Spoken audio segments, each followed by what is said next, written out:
I have analyzed each and every prelims PYQ from 2015 to 25, each and every question, year wise, subject wise जो questions पूछे गए हैं, जैसे कि James Prinsep class 12th NCERT page number 28। तो ये exercise मैंने हर क्वेश्चन के लिए की है और इससे आपको आइडिया लगेगा।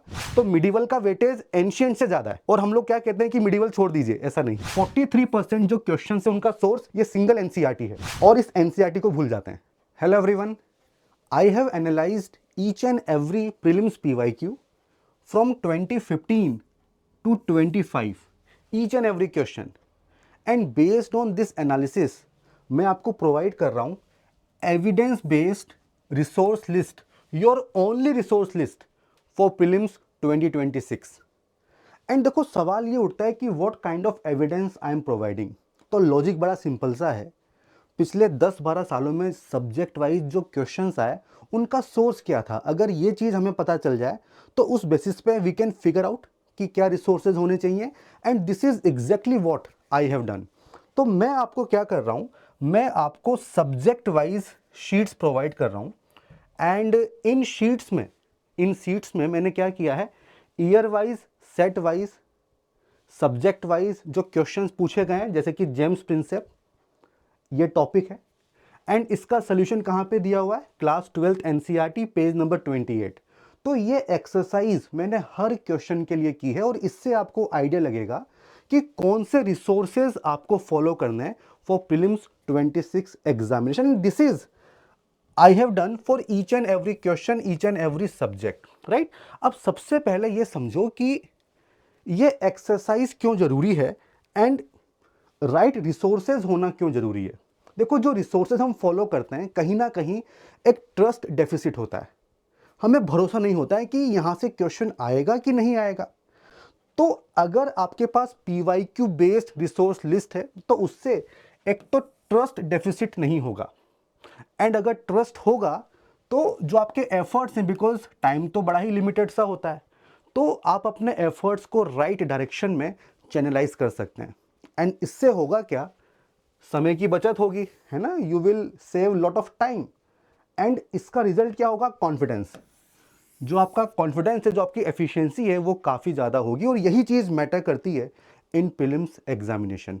ठीक है, तो अब शुरुआत करते हैं और सबसे पहले हम बात करेंगे हिस्ट्री की, बिकॉज यहीं पे सबसे ज़्यादा कन्फ्यूजन होता है। तो ancient, medieval, modern, art and culture, सबसे पहले इसकी बात करते हैं। तो ये जो एनालिसिस मैंने किया है इसका कंक्लूजन मैं आपको दिखा रहा हूं एक टेबल में कि किस सोर्स से कितने क्वेश्चंस आए, उसका परसेंटेज कितना है, एंड उसकी डिटेलिंग उन एक्सेल शीट्स में मैं आपको प्रोवाइड कर रहा हूं। ठीक है, तो सबसे पहले this is the resource list for ancient India, this is the analysis. तो यहां पे आप देख सकते हो कि 2015 से लेके 25 के बीच में 20 क्वेश्चंस पूछे गए हैं फ्रॉम एंशियंट इंडिया, 20 सवाल पूछे गए हैं, और उसमें से 35% इनका सोर्स क्या है, R S Sharma, old class 12th NCERT. इसके अलावा 20% क्वेश्चंस, राइट, इनका सोर्स क्या है, 12th NCERT themes in Indian history part 1।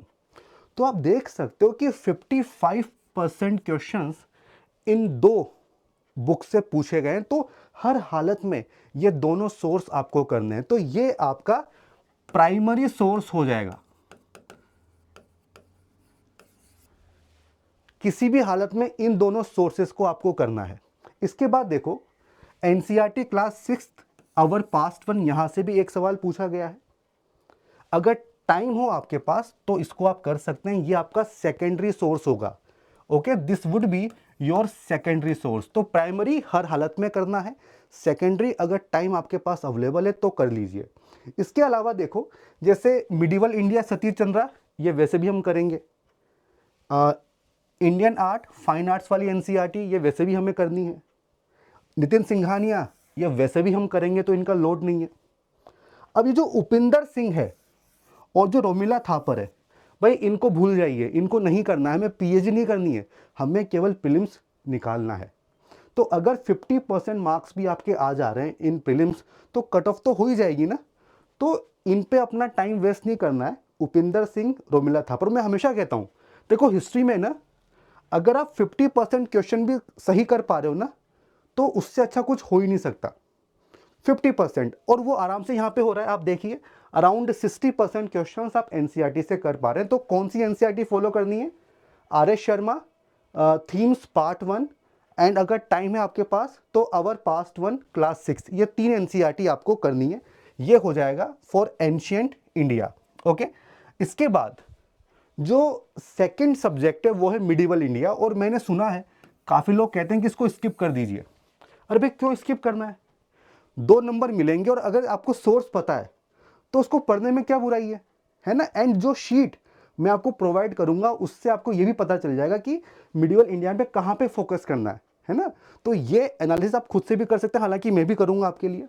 अब देखो यहाँ पे टोटल 30 क्वेश्चंस पूछे गए हैं, 30 सवाल पूछे गए हैं। तो मिडिवल का वेटेज एंशिएंट से ज़्यादा है और हम लोग क्या कहते हैं कि मिडिवल छोड़ दीजिए, ऐसा नहीं। तो 30 क्वेश्चंस मिडिवल से पूछे गए एंड इसमें से भी देखो 43% जो क्वेश्चन है उनका सोर्स ये सिंगल एनसीईआरटी है, सतीश चंद्रा, राइट, ये एनसीईआरटी है।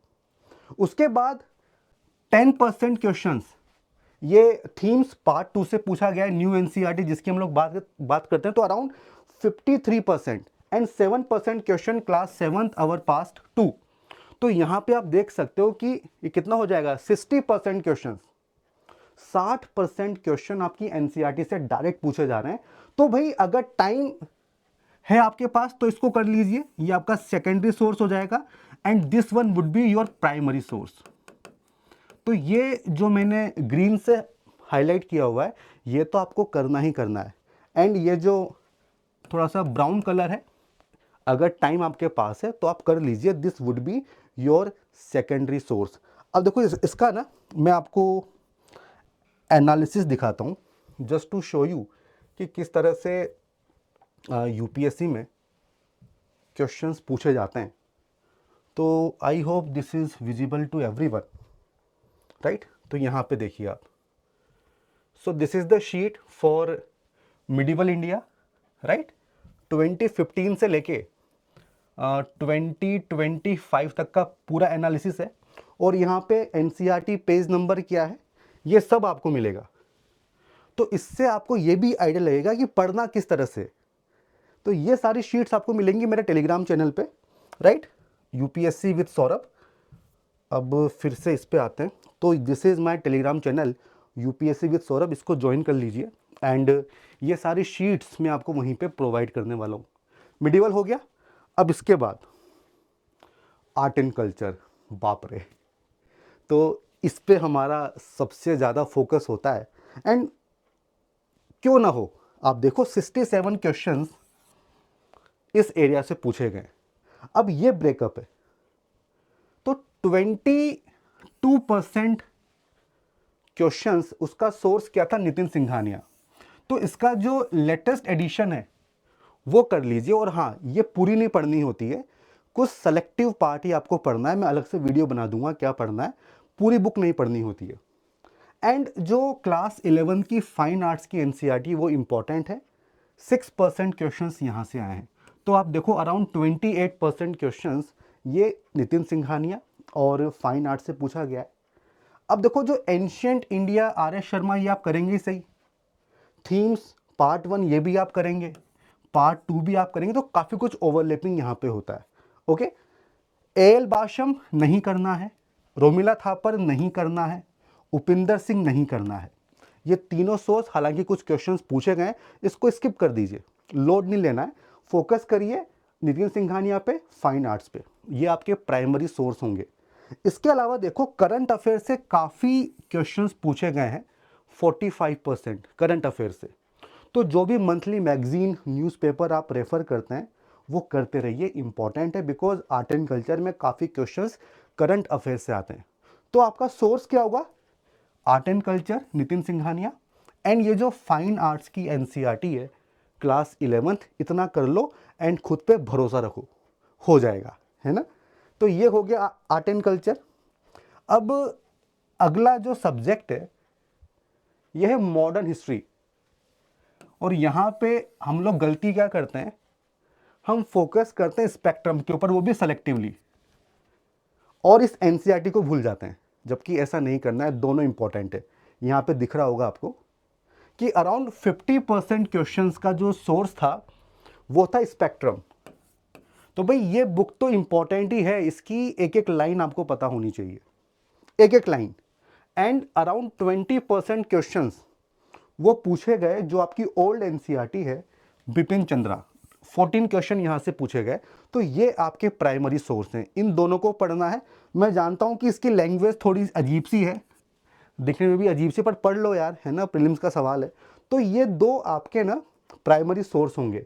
इसके अलावा our past part 3 and themes part 3, यहाँ से काफ़ी कम क्वेश्चंस पूछे गए, तो अगर टाइम हो तो कर लेना, अदरवाइज आप स्किप कर सकते हो। ये आपका सेकेंडरी रिसोर्स होगा और ये आपका प्राइमरी रिसोर्स होगा, जो मैंने ग्रीन से मार्क किया है।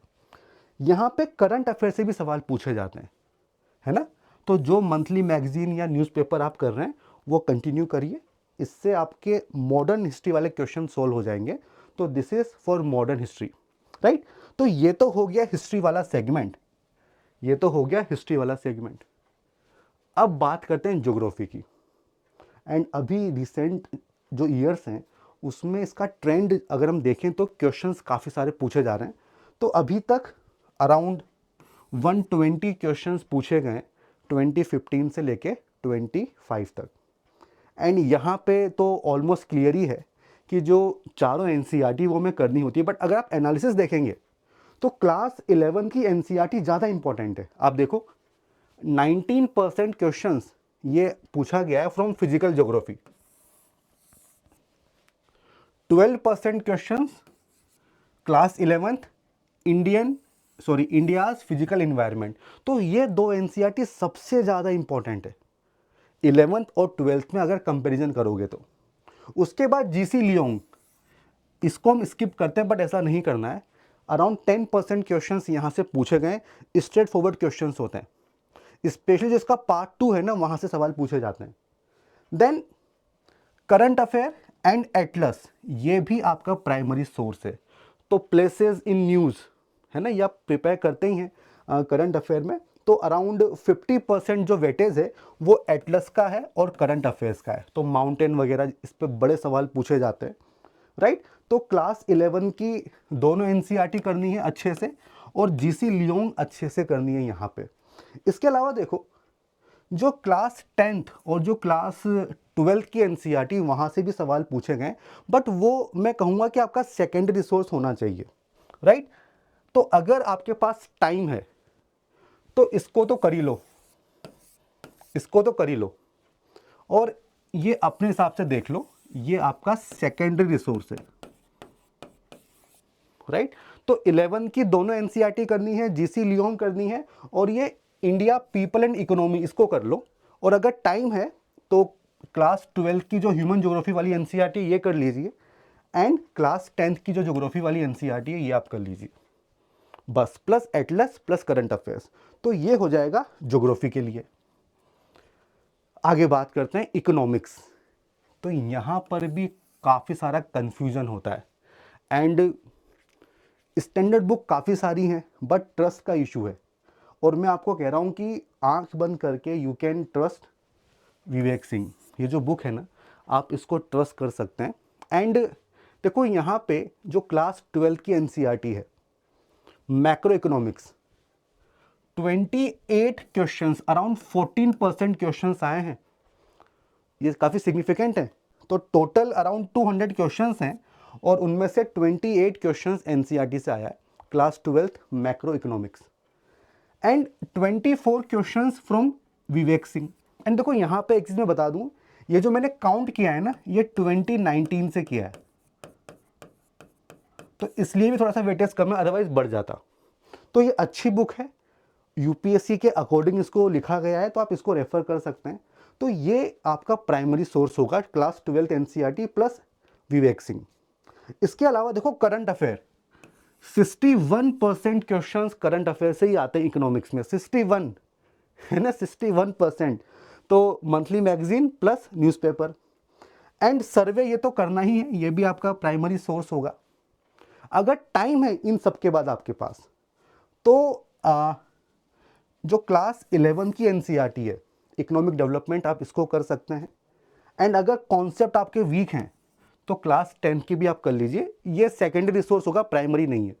तो प्राइमरी क्या होगा, क्लास 12 की macro economics plus Vivek Singh plus economic survey plus current affairs, ये आपको करना है। तो ये हो जाएगा इकोनॉमिक रिसोर्सेज। इसके बाद इन्वायरमेंट, तो ये भी करंट डोमिनेटेड एरिया है। तो पिछले सालों में 200 क्वेश्चंस यहाँ से आए, 200 सवाल पूछे गए। एंड शंकर आईएएस अगर आप रेफर करते हैं तो 16% क्वेश्चंस का आंसर यहाँ पे मिलेगा।